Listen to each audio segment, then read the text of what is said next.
BPL এর টিকিটের জন্য এবার শুধু গেট ভাঙচুর নয়, অগ্নিসংযোগও করা হয়েছে। গেট ভেঙে স্টেডিয়ামে ঢুকে পড়ে দর্শকরা। দুপুরে ঢাকা ক্যাপিটালস ও দুর্বার রাজশাহীর ম্যাচের আগে ঘটে এই অপ্রীতিকর ঘটনা। মানিক মাহমুদের রিপোর্ট। ঢাকা পর্বে একদিন বিরতির পর আবারও মাঠে গড়িয়েছে বিপিএল।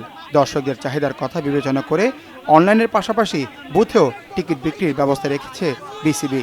বৃহস্পতিবার সকাল থেকেই ম্যাচ টিকিটের জন্য মিরপুর সুইমিং কমপ্লেক্স বুথের সামনে লাইনে দাঁড়ায় দর্শকরা।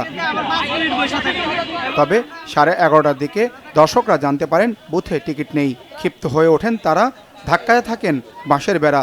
এক পর্যায়ে গেট ভেঙে ভেতরে প্রবেশ করে ভাঙচুর চালান বুথে। উত্তপ্ত পরিস্থিতিতে সেখানে আগুন দেয় বিক্ষুব্ধরা, পুড়ে যায় বুথটি। পরবর্তীতে ফায়ার সার্ভিসের চেষ্টায় নেভানো হয় আগুন।